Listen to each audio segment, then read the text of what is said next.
Καλησπέρα, ονομάζομαι Ευαγγέλης Γογούσης και είμαι υπεύθυνος σπουδών του Φροντιστηρίου Επικοινωνία. Μαζί με την Ελένη, η οποία είναι υπεύθυνη επικοινωνίας και καθηγήτρια στο Φροντιστήριο, και τον Νίκο, που είναι developer και αναπτύσσει τη ιστοσελίδα μας, θα σας δείξουμε σήμερα πώς μπορούμε να χρησιμοποιήσουμε το Virtual Classroom της επικοινωνίας. Μια μοναδική ψηφιακή αίθουσα διδασκαλίας αγγλικών, που πραγματικά μπορείτε να μάθετε ξένες γλώσσες, πέρα από τα αγγλικά, αλλά και πληροφορική, σαν να είστε στο σπίτι. Ελένη. Καλησπέρα σας. Νίκο. Καλησπέρα και από μένα. Ωραία. Θα ξεκινήσουμε, θα αλλάξουμε από αυτή τη μορφή που βλέπουμε τώρα και θα πάμε σε μια μορφή που θα μπορέσουμε να μοιραστούμε διάφορα πραγματάκια και να δείξουμε πώς θα γίνεται το μάθημα. Όπως βλέπετε, χωρίς να χάσουμε καθόλου την επικοινωνία ο ένας με τον άλλον, θα ξεκινήσουμε την επίδειξή μας πρώτα, ξεκινώντας από ένα μεγαλύτερο επίπεδο και συγκεκριμένα θα πάμε σε επίπεδο lower για να δείξουμε πώς το μάθημα γίνεται χρησιμοποιώντας το διαδραστικό πρόγραμμα που χρησιμοποιεί το βιβλίο. Εδώ πέρα να τονίσουμε ότι όλοι οι μαθητές θα έχουν το δικό τους το βιβλίο και παράλληλα θα βλέπουμε μια εικόνα ακριβώς του βιβλίου και στην οθόνη του υπολογιστή μας. Εδώ πέρα βλέπουμε τον Ισέλιτο, βρισκόμαστε στο Connect Version V2, επίπεδο Lower, στο κεφάλαιο 2. Ξεκινάμε να ρίξουμε μια ματιά στην πρώτη άσκηση. Εδώ ξεκινάμε και βλέπουμε την πρώτη άσκηση, την οποία θα πρέπει να αντιστοιχίσουμε κάθε μία από τις διαφημίσεις με μία από τις προτάσεις. Μπορούμε να ακούσουμε τις λέξεις οι οποίες είναι με μπλε γράμματα, να ακούσουμε την προφορά τους. Offers a service. Παιδιά, ακούτε καλά? Ναι. Πάρα πολύ ωραία. Λοιπόν, Νίκο, με ποια διαφήμιση νομίζω ότι ταιριάζει η πρώτη πρόταση? Με το B. Για να δούμε. Πάρα πολύ ωραία. Ελένη, πάμε να δούμε το δεύτερο. Έχουμε πάλι ακούσουμε τις λέξεις μετά τον αγάπη. Social networking. Και Exchanging ideas. με ποια νομίζω ότι ταιριάζει? Με το B.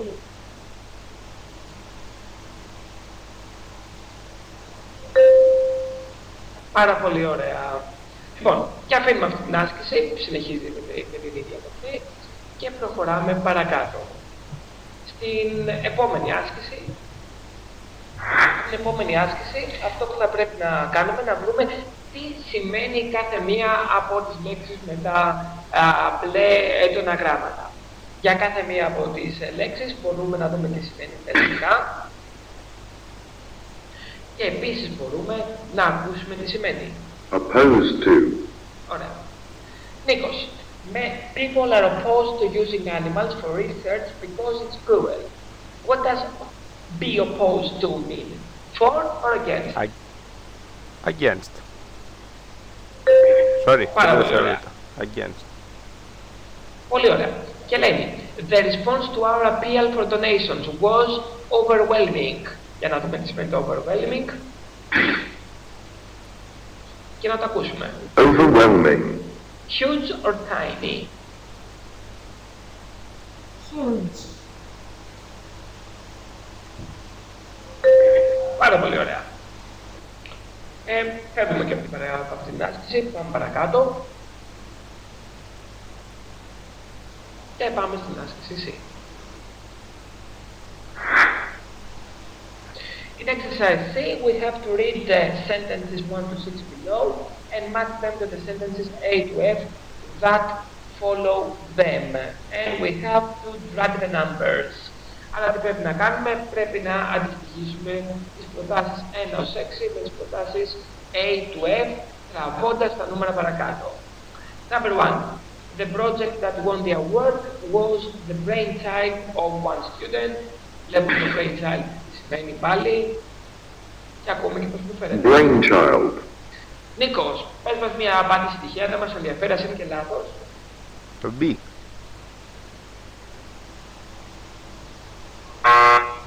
πάρα πολύ ωραία και μπορούμε να δούμε ότι η σωστή απάντηση είναι φυσικά το D.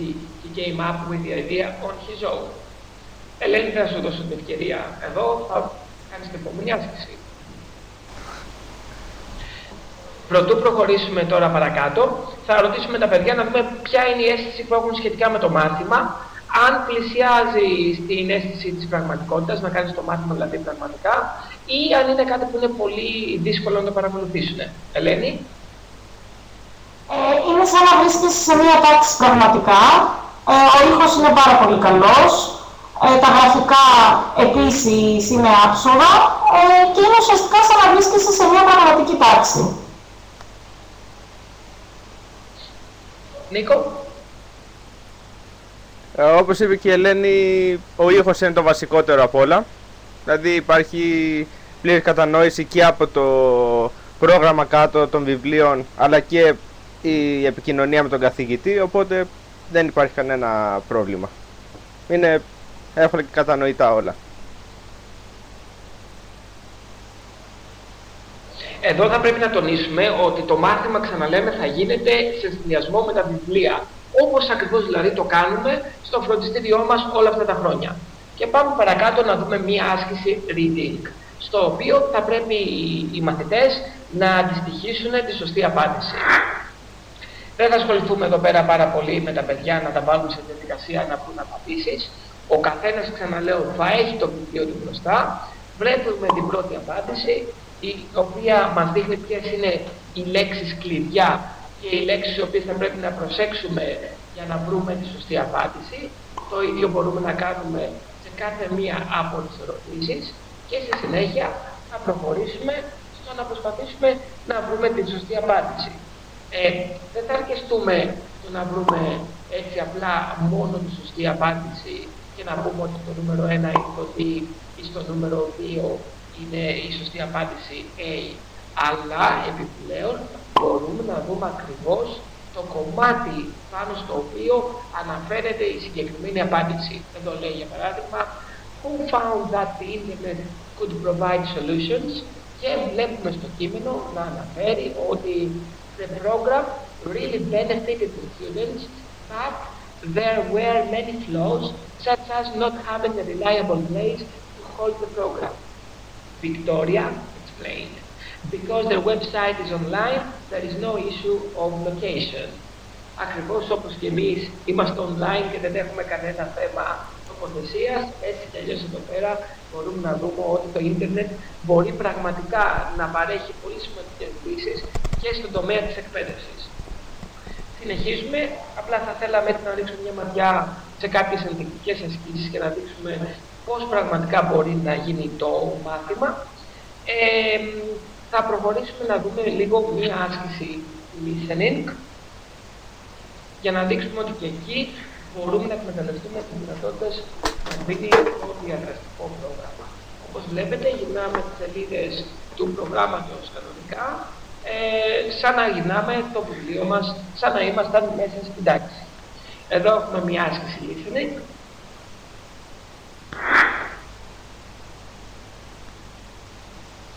Στην συγκεκριμένη άσκηση, it's taken from FC Part 4, είναι από το μέρος 4 του Lower του Cambridge. Τι πρέπει να κάνουμε? Πρέπει να ακούσουμε και πρέπει να διαλέξουμε σωστή απάντηση. Τα παιδιά βλέπουν ακριβώς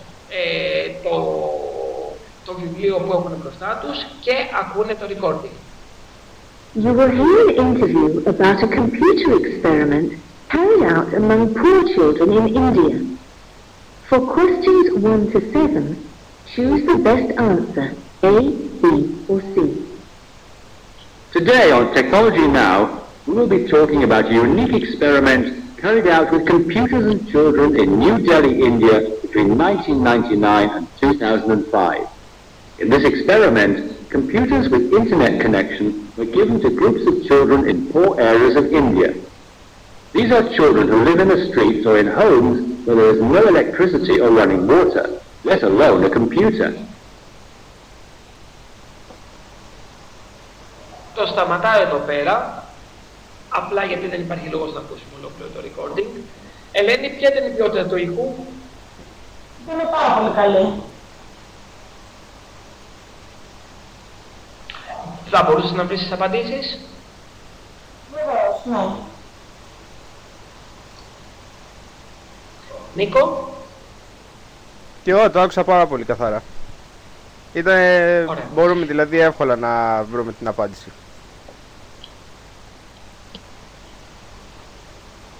Πάμε να δούμε πώς θα κάναμε εδώ πέρα την απάντηση σε περίπτωση που προχωρούσαμε όλο το recording. Θα βλέπαμε ποια είναι η σωστή απάντηση. Θα βλέπαμε ποια είναι η σωστή απάντηση και έπειτα θα ακούγαμε και το αντίστοιχο justification. These are children who live in the streets or in homes where there is no electricity or running water, let alone a computer. So it was very unlikely that this idea could work. Άρα, όχι μόνο ακούμε το κομμάτι ξανά το οποίο αναφέρεται στη σωστή απάντηση, αλλά βλέπουμε και το κείμενο, το script, το οποίο μας δείχνει ακριβώς το λόγο για το οποίο έχουμε τη σωστή απάντηση. Και νομίζω ότι έχουμε πάρει έτσι μια καλή ιδέα σχετικά με τον τρόπο που λειτουργεί το διαδραστικό πρόγραμμα σε επίπεδο Lowell. Απλά να τονίσω ότι τα πάντα καλύπτονται από το πρόγραμμα και έχουμε το βιβλίο μπροστά μας με μια μεγάλη ποικιλία ασκήσεων, το οποίο νομίζω ότι είναι περιττό να τις αναλύσουμε μία-μία. Αυτό που θα κάνουμε τώρα είναι θα αλλάξουμε και θα χρησιμοποιήσουμε ένα άλλο πρόγραμμα, το οποίο αναφέρεται σε ασκήσεις προετοιμασίας για το proficiency του Michigan.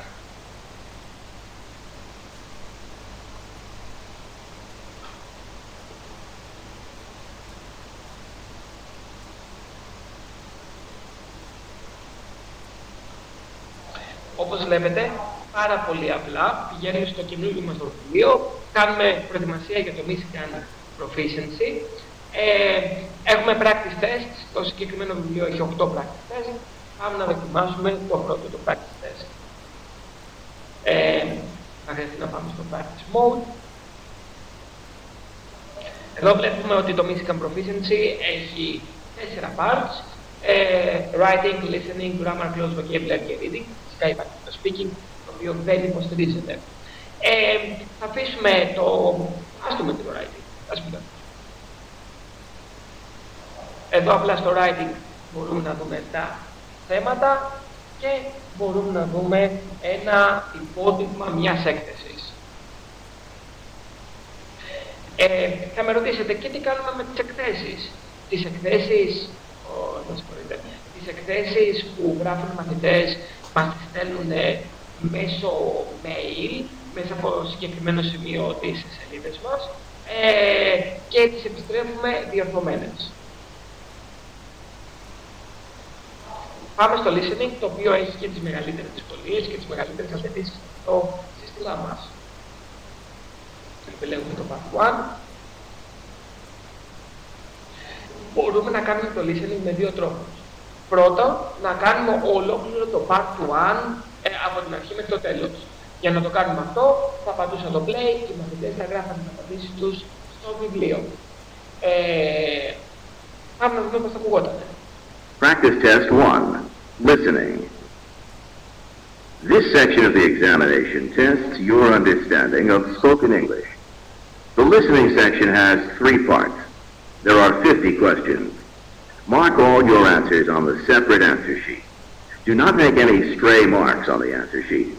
If you change your mind about an answer, erase your first answer completely. Part 1. In this part, you will hear short conversations. Το σταματάμε πάλι γιατί απλά θα χρειαστούμε πάρα πολύ χρόνο. Νίκο, πώς σου φάνηκε η ποιότητα του ήχου τώρα? Εγώ πιστεύω εδώ ήταν ακόμα καλύτερη. Δεν ξέρω μήπως είναι το πρόγραμμα, αλλά ήταν εξίσου καλή με την προηγούμενη και ακόμα πιο κατανοητή. Ελένη? Ναι, είναι σαν να είσαι στο σπίτι σου και βάζεις κανονικά το CD στο CD player. Ήταν πάρα πολύ καλή η ποιότητα. Δεν έχει απολύτως καμία διαφορά.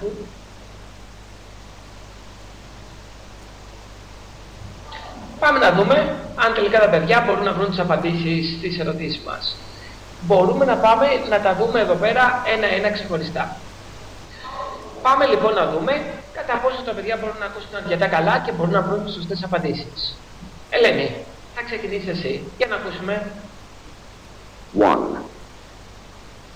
How about Mexican food for a change? Good idea.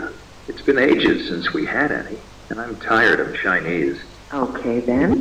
But instead of going out, shall we have it delivered? You won't hear any objections from me.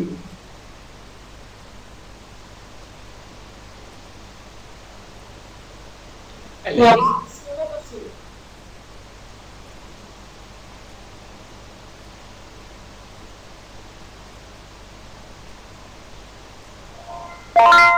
Πάρα πολύ ωραία.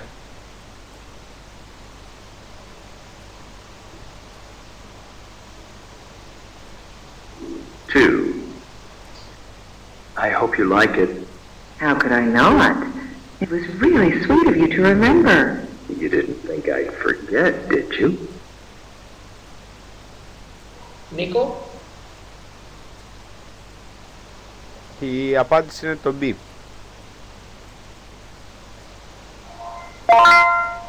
Πάρα πολύ ωραία.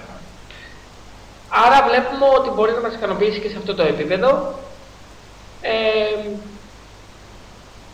Ας συνεχίσουμε να ρίξουμε μια ματιά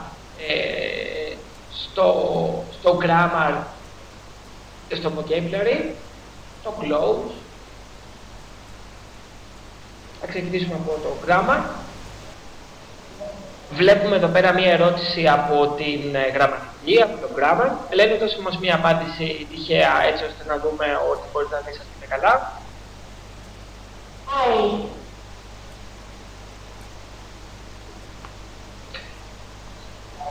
Θα ήθελες να διαβάσεις λιγάκι το κειμενάκι. There's been a rush of burglaries in our area since the last few months.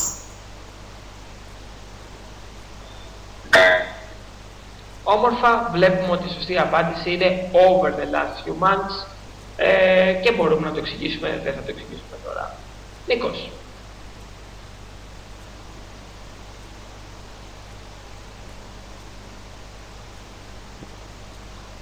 Το B. Θα θες να το διαβάσεις λιγάκι. What needs is someone who can reduce spending without hurting morale. You know. I don't know.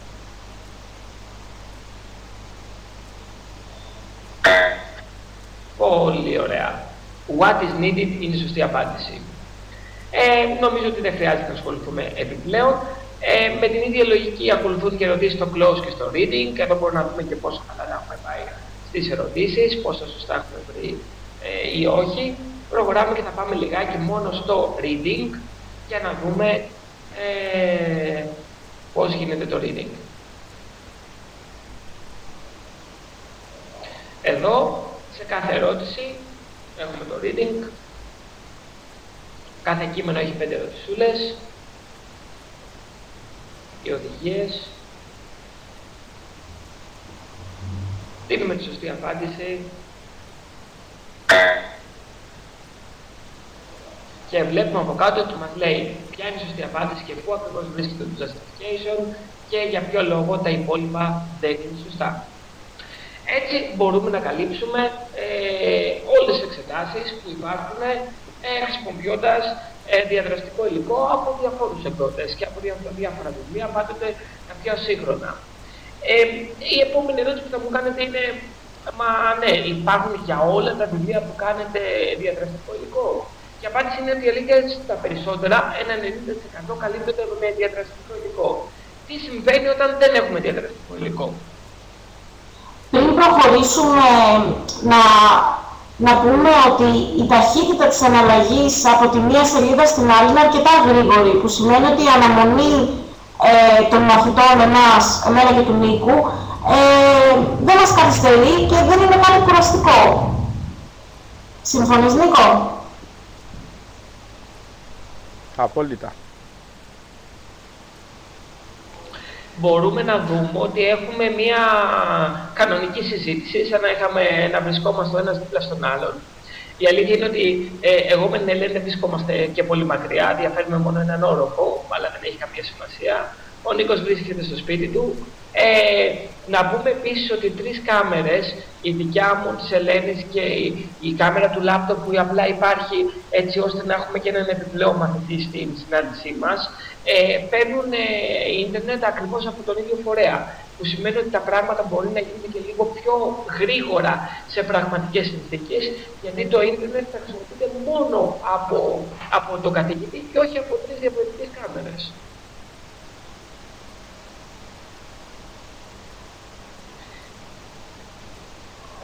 Προχωράω και δείχνω τι θα γινόταν αν δεν είχαμε το διαδραστικό υλικό για κάποιο βιβλίο. Εδώ έχουμε ένα βιβλίο το οποίο είναι το Mastermind, μια γραμματική σε επίπεδο lower. Εννοείται ότι κάθε μαθητής έχει μπροστά το βιβλίο του, απλά το βλέπουμε όλοι μαζί και βλέπουμε και ποιες απαντήσεις θα θέλαμε να δώσουμε. Μπορούμε να βρούμε ολόκληρη τη σελίδα του βιβλίου και μπορούμε, εννοείται, να προχωρήσουμε στην επόμενη σελίδα, πάνω στην οποία θα εξηγήσουμε τη θεωρία με το present simple, when we use the present simple and what we want to talk about it. If any of the students, αν κάποιος από τους μαθητές θελήσει να πει κάτι, μπορεί να σηκώσει το χέρι του. Ελένη, σήκωσε το χέρι σου μέσα από το πρόγραμμα, φυσικά. Βλέπουμε ότι εμφανίζεται ότι one person has raised hand, ένα άτομο έχει σηκώσει το χέρι του και αυτή είναι η Ελένη. Νίκο, σήκωσε και εσύ το χέρι σου.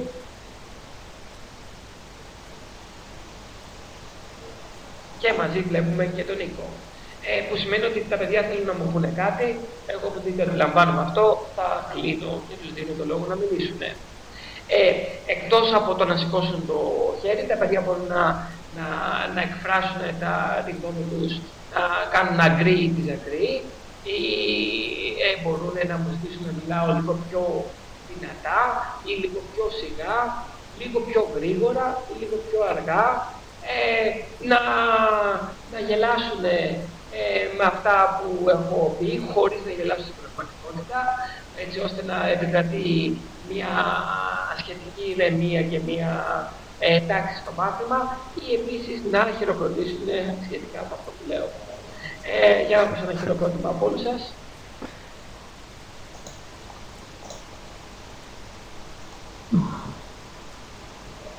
Βλέπουμε εδώ πέρα το χειροκρότημα από τα παιδιά. Είδαμε λοιπόν πώς μπορούμε να κάνουμε το μάθημα σε γενικές γραμμές, είτε χρησιμοποιώντας το διαδραστικό υλικό των υπολογιστών, είτε χρησιμοποιώντας το ίδιο το βιβλίο όταν δεν έχουμε διαδραστικό υλικό. Να περάσουμε λιγάκι να δείξουμε κάποιους τρόπους επικοινωνίας. Πώς μπορώ να επικοινωνήσω δηλαδή με τους μαθητές. Αν με ρωτήσουν κάποια λέξη, η οποία δεν ξέρουν πώς γράφεται, μπορώ να χρησιμοποιήσω εγώ το chat για να γράψω το παράδειγμα. Αν δεν ξέρω δηλαδή πώς θα κάνω spelling στο temporary, αρκεί να μην το κάνω κι εγώ λάθος, τους το γράφω.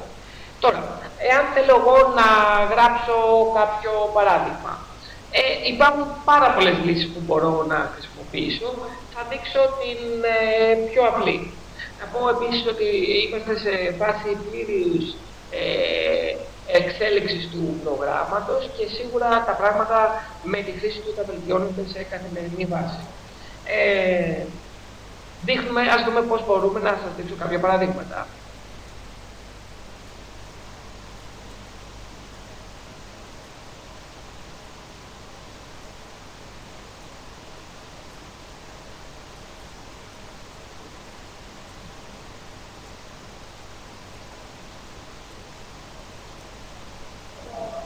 Εδώ έχω ένα πίνακα, στον οποίο πίνακα μπορώ με το μολύβι μου να επιλέξω το χρώμα, να επιλέξω και το πόσο μεγάλο θέλω να είναι, να γράψω ένα παράδειγμα. Μπορώ να ξαναγράψω, συγγνώμη, είναι και μεγάλο.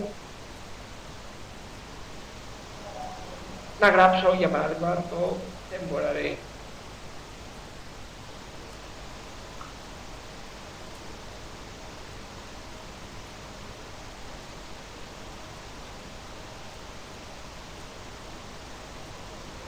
βλέπετε. Βασικά το δεν βολεύει. Είναι... Αν θέλω να γράψουμε πρόταση... Ναι, δεν βολεύει να γράψω, αλλά αν θέλω να γράψω κάτι πραγματικά και δεν θέλω να γράψω κάποιες σημειώσεις, επιλέγω τη γραμματοσυρά μου και γράφω ακριβώς τι θέλω, μπορώ να το επιλέξω, να το κάνω ακόμα μεγαλύτερο για ανθρώπους τυχόν που δεν έχουν κάποια προβλήματα. Μπορώ να κάνω κάποια σχήματα και ταυτόχρονα εμφανίζονται σε όλους.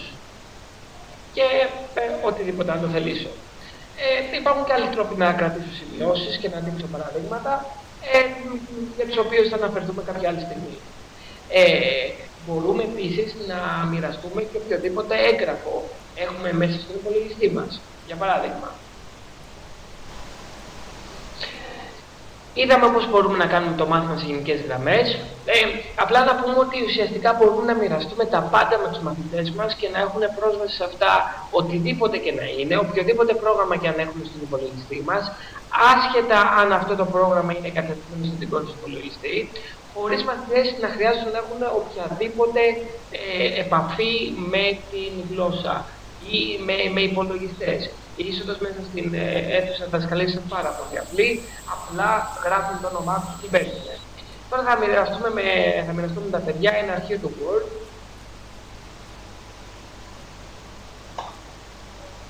το οποίο δεν έχει πάρα πολλά πράγματα μέσα, απλά περιλαμβάνει μια διεύθυνση μιας ιστοσελίδας. Και θα ζητήσω από την Ελένη να πάρει έλεγχο της ιστοσελίδας. Να πάρει έλεγχο του αρχείου. Ελένη κάνει request control.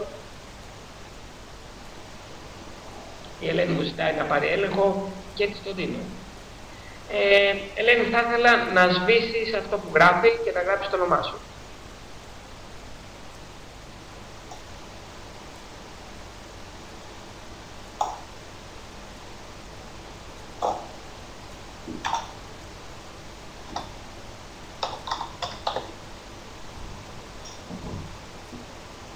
Πολύ ωραία. Νίκο, ζήτα εσύ τον έλεγχο τώρα.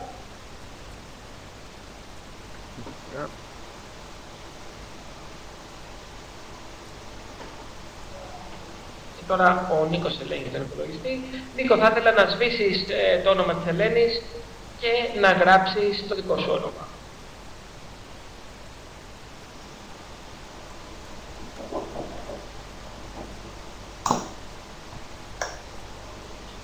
Πολύ ωραία. Και τώρα το σταματάμε. Νομίζω ότι με αυτόν τον τρόπο συμπεριλάβαμε τα περισσότερες από τις δυνατότητες που έχει αυτή η εικονική αίθουσα, η οποία αρχικά θα χρησιμοποιηθεί για την διδασκαλία ξένων γλωσσών, πληροφορικής, εξειδικευμένων προγραμμάτων πληροφορικής, Joomla. Ο Νίκος θα υποσχεθεί να μας εκφράσει ένα βιντεάκι κάποια στιγμή πώς θα μπορούσαμε έτσι να διδάξουμε πληροφορική μέσα από το πρόγραμμα, το οποίο θα το δούμε κάποια στιγμή αργότερα.